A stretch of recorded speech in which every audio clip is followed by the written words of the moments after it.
Hi friends, कैसे हैं आप लोग। फ्रेंड्स, सेहत का ध्यान दे रहे हैं कि नहीं, या इग्नोर कर रहे हैं। ये ऊपर से आपके बाल से लेकर आपके जो पाँव का नाखून है, ठीक है, उससे बड़ी और इम्पॉर्टेंट चीज़ कुछ नहीं है, मैं बता रहा हूँ। ठीक है, अपने सेहत का ध्यान दीजिए फ्रेंड्स। ये वीज़ा वीज़ा सब होता रहता है लाइफ में, बता रहा हूँ मैं। दौड़िए भागिए, कुछ नहीं है तो पुशअप मारिए घर पे यार, 20-20 के 5 सेट मारिए, 10-10 के 5 सेट मारिए। मुझे पता है आप लोग बोर होते हैं, बट जब तक मेरा चैनल रहेगा मैं ये चीज़ पे इम्पोर्टेंस देता रहूँगा, क्योंकि health is the biggest wealth. If you have a good health, you will always excel in whatever field or whichever field you choose to go ahead with.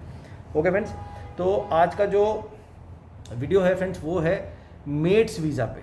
Mats visa, ठीक है। देखिए, अब मेट्स वीज़ा का मुझे पता है आप लोगों ने ये सब ने देखे होंगे, ये नेट पे भी अच्छे से अवेलेबल है, ये आप सभी ने देखा होगा। हाँ ठीक है, मेट्स वीज़ा का ये है, ऑस्ट्रेलियन गवर्नमेंट का ये है। लेकिन मैं इस वीडियो में आप लोगों को एक ऐसी चीज़ दिखाने वाला हूँ जो आप लोगों ने नहीं देखी होगी। मैं आप लोगों को दिखाने वाला हूँ जो Indian ministry of external affairs और Australian ministry of external affairs के बीच का जो डॉक्यूमेंट था, उसमें मेट्स वीज़ा के बारे में क्या कहा गया है वो मैं आपको बताने वाला हूँ फ्रेंड्स। वो आप देखिएगा अभी यहाँ पे, उससे आपकी चीज़ें काफ़ी क्लियर हो जाएंगी। ठीक है, तो ये वाला जो डॉक्यूमेंट है फ्रेंड्स, ये आप लोगों को ज़्यादा से ज़्यादा पता ही होगा।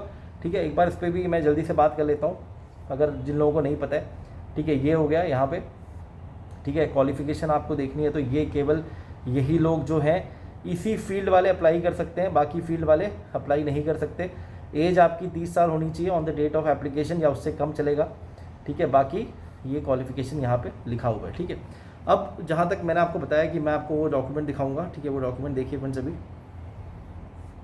ये देखिए फ्रेंड्स, ये वाला जो डॉक्यूमेंट है अगर आप देखिएगा, ठीक है, ये देखिए यहाँ पे, ये देखिए मेट्स वीज़ा, ये मिनिस्ट्री ऑफ एक्सटर्नल अफेयर्स का डॉक्यूमेंट है। अगर आप इसको देखेंगे यहाँ पे मेट्स वीज़ा लिखा हुआ है। देखिए, इसके बारे में इन्होंने पूरा यहाँ पे एक्सप्लेन किया है कि ये क्या होगा, कैसे होगा, पूरा प्रोसीजर। और ये डिटेल में है, ये डिटेल में है, क्योंकि ये दोनों मिनिस्ट्रीज़ के बाद 60 गांठ के बाद यहाँ पे, इसलिए ऐसे कर रहा हूँ मैं, इसलिए लिखा गया। देखिए अब यहाँ पे क्या लिखा है, इन्होंने बताया है कि the annexure sets out the details of Australia India mobility arrangement talented early professional scheme. ठीक है, this scheme provides eligible Indian university graduates and early career professionals with less than 2 years of relevant work experience। मतलब अगर आपके पास 2 years से कम है तब भी आप एलिजिबल हैं। The opportunity to live and work in Australia without sponsorship, किसी भी एम्प्लॉयर से स्पॉन्सरशिप लेनी नहीं है, for up to a period of 24 months, 2 years जो उसमें भी लिखा है। ठीक है, The MAID scheme is streamlined temporary mobility offering designed to allow Indian graduates and young professionals who would not otherwise be eligible for an Australian skilled work visa। ठीक है, मतलब समझ लीजिए आपको स्किल्ड वर्क वीज़ा अगर नहीं मिल रहा है तो ये आप ले सकते हैं। ठीक है फ्रेंड्स, कितना बढ़िया तरीके से यहाँ पे एक्सप्लेन किया हुआ है। ठीक है फ्रेंड्स, यहाँ पे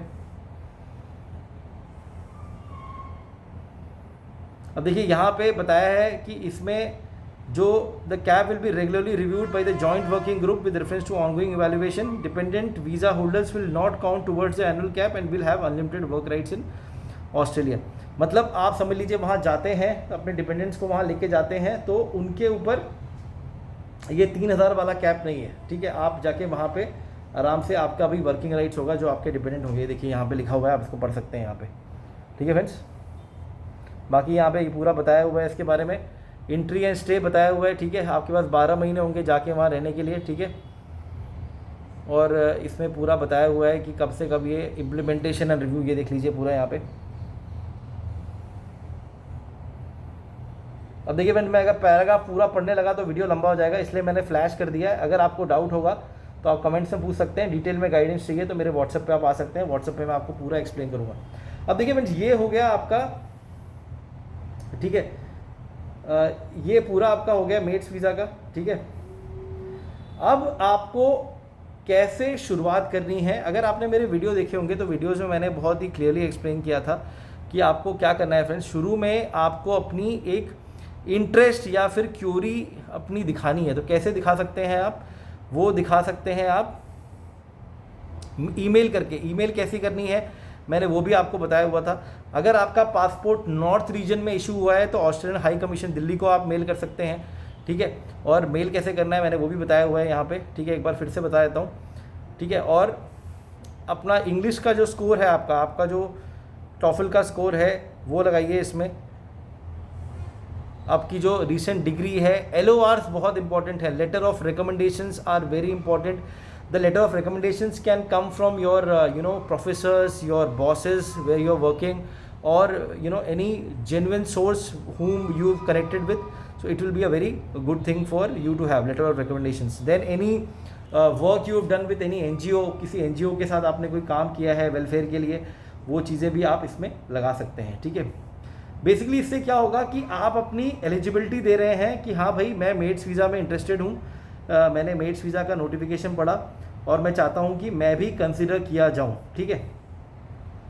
तो आपको क्या करना है फ्रेंड्स, आपको आना है, अगर आपका पासपोर्ट नॉर्थ में इशू हुआ है, मैं आपको क्यों बता रहा हूँ, अगर आपका पासपोर्ट नॉर्थ में इशू हुआ है तो ये देखिए Australian high commission new Delhi, ठीक है। ये जो ईमेल आईडी है, यहाँ ईमेल देख रहे हैं आप, ये वाला, ये देखिए जिसको मैंने अभी अंगली से कवर किया, इसको मैं हटाता हूँ, इस ईमेल पे आपको मेल करना है, ठीक है, ठीक है। बेसिकली मेल ऐसा ड्रॉप करिए कि मेरा नाम सो एंड सो है, मैंने मेड्स वीज़ा का नोटिफिकेशन पढ़ा और मैं मेड्स वीज़ा में इंटरेस्टेड हूँ, मैं अभी प्रेजेंटली मेरी age 30, I meet all the criterias, मेरी एज 30 से कम है। अगर आपने ये लाइन ली थी तो आपको लिखने की ज़रूरत नहीं है, ठीक है। देखिए 30 से कम होगी तभी अप्लाई करिएगा, अगर 30 से ऊपर है तो अपना टाइम अपना तो छोड़िए, एम्बेसी का टाइम मत वेस्ट करिएगा, एम्बेसी वाले यार बहुत काम करते हैं बेचारे।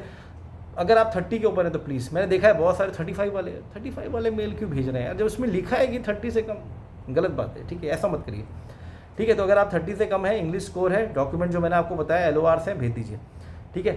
अच्छी मेल बनाइए, अच्छी इंग्लिश में लिखिए, अगर आपने सड़ी हुई इंग्लिश में लिखा तो आपको रिस्पॉन्स भी सड़ा हुआ आएगा या रिस्पॉन्स आएगा ही नहीं, ठीक है।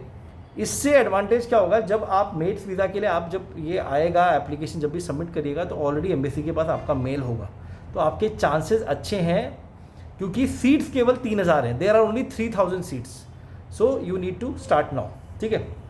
अगर आपका पासपोर्ट बॉम्बे या साउथ रीजन का है तो देखिए यहाँ पे आप ये ईमेल आईडी इस पे भेज सकते हैं। अगर आपका और डाउन साउथ है, ठीक है, अगर समझ लीजिए और नीचे है तो चेन्नई, नॉर्थ ईस्ट वालों के लिए कोलकाता, ये देखिए यहाँ पे आप देख सकते हैं मेल आईडी कोलकाता के लिए यहाँ पे है, ठीक है। बैंगलोर का भी है, तो जो साउथ वाले लोग हैं वो वही इस पर कर सकते हैं, लेकिन मेल ज़रूर करिएगा फ्रेंड्स। अगर आपने मेल नहीं किया तो फिर देखिए शुरू में अपना इंटरेस्ट दिखाइए, you people need to show your interest towards MATES visa, ठीक है। तो अपने डॉक्यूमेंट्स रेडी रखिए सारे, LORs में फिर से बोल रहा हूँ फ्रेंड, लेटर ऑफ रिकमेंडेशंस बहुत मैटर करेगा, अगर आपके पास अच्छे LORs हैं तो उससे बहुत फ़र्क पड़ सकता है। तो ये था फ्रेंड मेड्स वीज़ा। अगर आपको डिटेल में जानना है, ठीक है, अच्छा कवर लेटर कैसे बनाना है, अच्छी ईमेल कैसे लिखनी है, अगर आपको जानना है तो मेरे व्हाट्सएप पे आ सकते हैं, 1-to-1 गाइडेंस आपको मिलेगा, personal guidance, personalize guidance, cover letter बना के देंगे हम लोग आपको सारी चीज़ें, अगर आप व्हाट्सएप पे गाइडेंस का पैकेज लेते हैं। टेक केयर, गॉड ब्लेस, और अपना एजेंट खुद बनिए।